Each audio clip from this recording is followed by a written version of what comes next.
Hello 36 Euphoria. I guess that there's a need for me to come out with a very short training video to show you how you can actually answer your worksheets at home. The first of 4 electronics and basic electricity worksheets include your tutorial 1, which I'm going to demonstrate. The second worksheet was the Unit 14 electronics. The third one that you submit next Tuesday via SLS upload will be your knowledge test on basic electronic, and last but not least, next Thursday will be your uploading of the tutorial 2, and for tutorial 2 you actually have the suggested answer provided as well.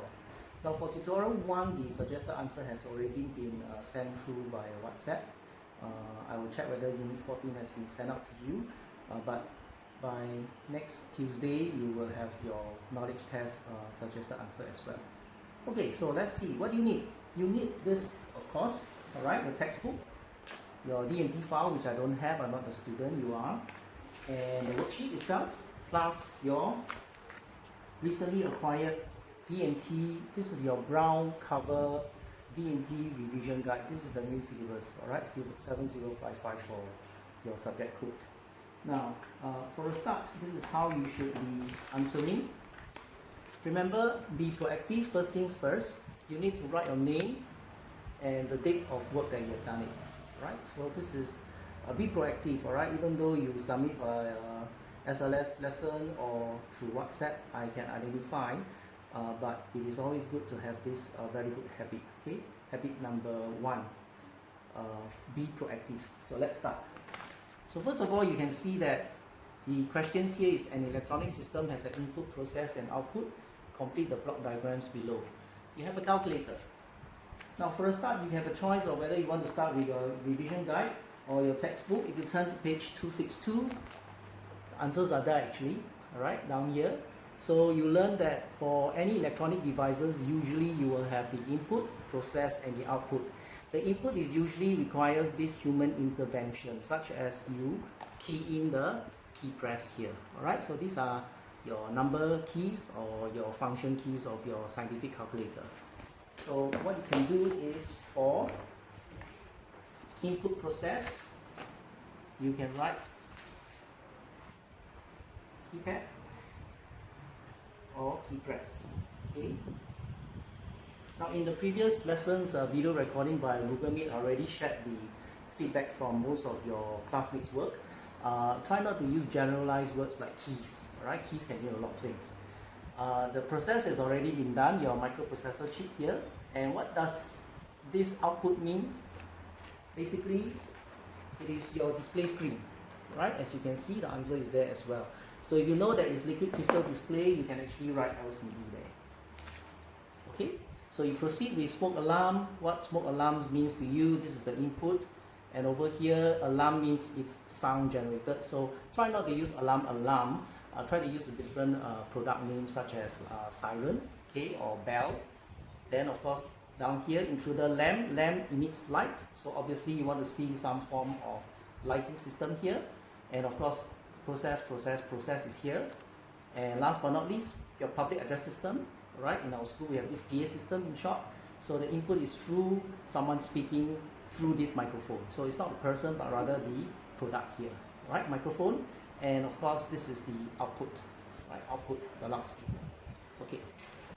Okay, from the review of my first very short video clip on the first page of tutorial 1, I realized that I have held my books or the worksheet too high.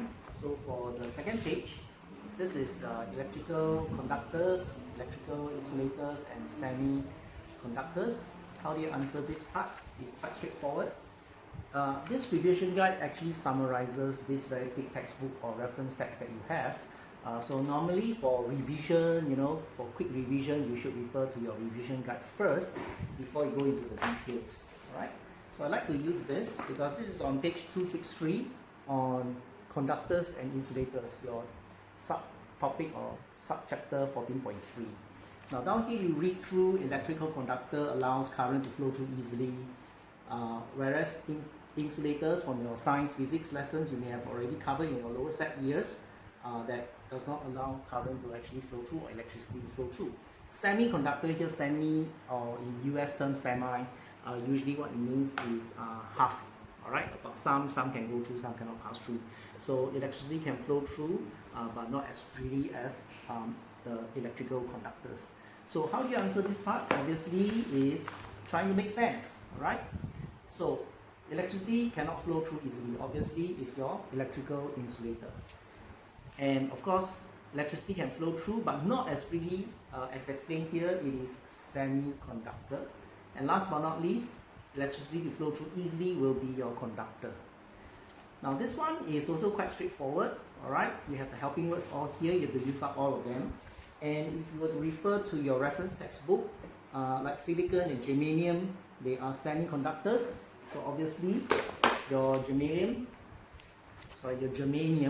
alright, is one of the elements of the periodic table, and your silicon in this column here. Alright, of course, electrical insulator, aluminium is a good conductor, gold is a good conductor, plastics will be the answer here, rubber will be the answer here, glass will be the answer here, wood will be the answer here, copper is good conductor, silver is good conductor, porcelain will be down here. Alright, and of course steel is your electrical conductor. So this part here is quite straightforward to fill up. Now, moving on to AC and DC, you can see that the flow of the electricity which changes direction. Changes direction means it alternates. So obviously this is your alternating current. So take note, it's not alternative but alternating. And of course between these two, obviously this is the answer here. Direct current is your normal AA size battery, AAA size, or even your 9 volt batteries, allows the flow of electricity in one direction only. Okay, so that's it for this part. Alright, you survived the second portion of the page 2 of tutorial 1. So this is the last page 3 of your tutorial 1 worksheet. Now, of course, this is also fairly easy to answer. For the 4C, state whether the product or equipment below uses the alternating current or direct current to operate. Now, a quick rule of thumb is usually small devices like toy, car, even your mobile phones, alright, they just need to use direct current, which is the portable batteries that, or rechargeable batteries that is fitted together with the device itself, alright, such as fitting maybe 4 AA size 1.5 volt batteries into your toy car, or your normal rechargeable battery that is part of your phone inside. So basically these devices use direct current. For larger machines, alright, usually for like your bench drilling machine, your scroll saw machine, the upper set workshop, they use alternating current. So just to quickly go through the answers. For toy car, direct current. Washing machine, alternating current. Torchlight, basically should be your LED type nowadays. We don't normally see those filament yellowish bulb. It's direct current.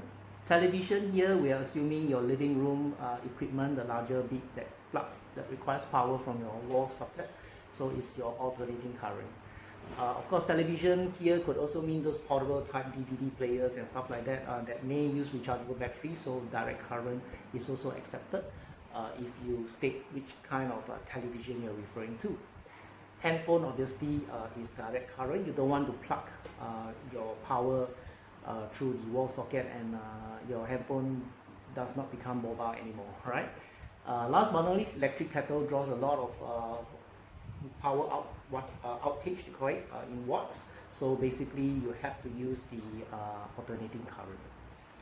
Now moving on to 5A, you can see this is actually, from what I understand, is upper primary science on electricity as well. You can see two AA batteries arranged side by side here. Alright, it's not one holding the other person's hand like that. Okay, so it's side by side. So obviously this is in parallel configuration, and this is the symbol for your filament light bulb. And because of this setup, there's no switch physically, so the moment you fix up the power supply, the direct current here, your light bulb will light up.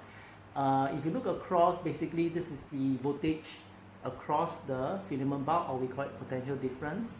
So these two batteries here are actually connected in parallel configuration, and the total voltage of the circuit here is actually only 1.5 volts, right?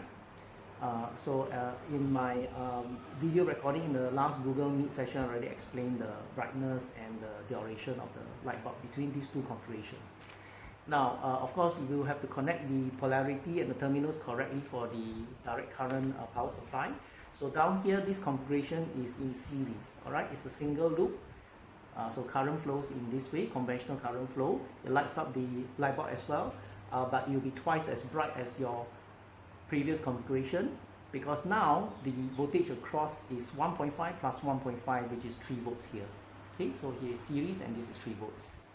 Last but not least, this is just identification, the knowing part of products and items here. Obviously, this is not a very nice looking notebook. It's actually your solar panel or photovoltaic cells, and this is your PP3 battery, right? 9 volts battery. So best is to refer to your reference text.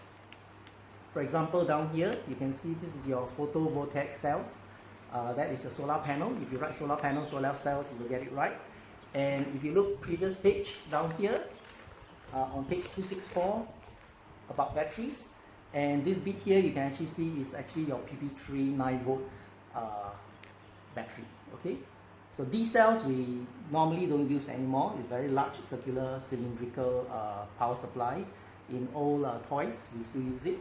C size also is something like a thing of the past now. It's AA or AAA and even smaller, right, including your button cells. So that completes our page 3 of tutorial 1.